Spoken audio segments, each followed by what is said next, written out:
രണ്ടാം കെട്ട് എന്ന് പറഞ്ഞാല് അല്ല നമ്മൾ ഈ ഡോക്ടർമാര് കെട്ടി ഉപയോഗിച്ച ഏതെങ്കിലും ഉണ്ടെങ്കിൽ പറ. അതെന്തിനാ? ഡോക്ടർമാർ അധികം ഉപയോഗിച്ചിട്ടുണ്ടായാലോ. അല്ല നിങ്ങൾക്ക് ബ്രോക്കർ പണി ഉണ്ടോ? എന്തായാലും ഇങ്ങനെ നടക്കല്ലേ, സൈഡ് ബിസിനസ് ആയിക്കോട്ടെ എന്ന് വിചാരിച്ചിട്ടാ. എന്തായാലും ഞാനൊന്ന് നോക്കട്ടെ. എന്നാൽ അതൊരു വലിയൊരു ഉപകാരമാകും. ഇനി നിങ്ങളുടെ പിതാവിന്റെയും മാതാവിന്റെയും നിയമസഭാ മണ്ഡലത്തിന്റെ നമ്പർ, പാർട്ട് നമ്പർ, പട്ടികയിലെ ക്രമ നമ്പർ എന്നിവ കൂടി വേണം. ഇതൊക്കെ ഞാൻ എവിടുന്ന് കൊണ്ടുവരാനാ? നിങ്ങൾ നിങ്ങളെ വീട്ടിലേക്ക് വിളിച്ചു ചോദിക്കി. ഏടെയൊക്കെ വിളിച്ച് ചോദിക്കാനാ? പള്ളിപ്പറമ്പിലേക്കോ? ഇവിടെ ചെങ്ങായി ഓലൊക്കെ മരിച്ച് മണ്ണായിട്ട് കാലങ്ങളായി. ഇനിയിപ്പോ എന്ത് ചെയ്യും? നിങ്ങളെ ബാപ്പയും ഉമ്മയും ജീവിച്ചിരിപ്പുണ്ടോ? എന്നാ തൽക്കാലം ഓല തങ്ങയിരിക്കോ? അത് മതി സാറേ. എല്ലാ ഭാരതീയരും സഹോദരന്മാരാണല്ലോ. അത് ശരിയാണല്ലോ. വയസ്സെത്രയായി? 26. 26 വയസ്സോ? കുറച്ച് പറഞ്ഞാ പെൻഷൻ കിട്ടാൻ വൈകിട്ടോ? അല്ലോ അങ്ങനുണ്ടോ?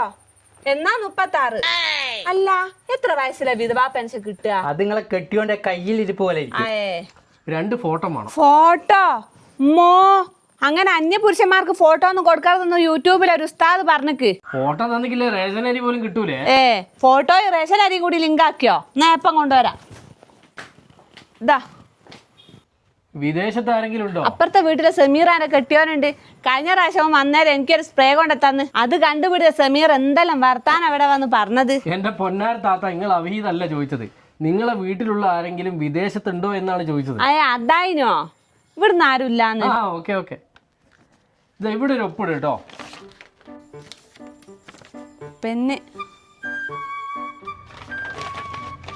ഈ പേപ്പർ നിങ്ങൾ സൂക്ഷിക്കണം. ഞാൻ പറഞ്ഞില്ല ഇവിടെ സൂക്ഷിക്കാൻ സ്ഥലം ഇല്ലാന്ന്. ഏതെങ്കിലും ഒരു അരിന്റെ കലത്തിലൊക്കെ കൊണ്ടുപോയി വെക്ക്. അല്ല ഇത് ശരിക്കും എന്തിനാ? നമ്മുടേതൊരു ജനാധിപത്യ രാജ്യമാണല്ലോ. അതല്ല എനിക്കറിയാന്ന്.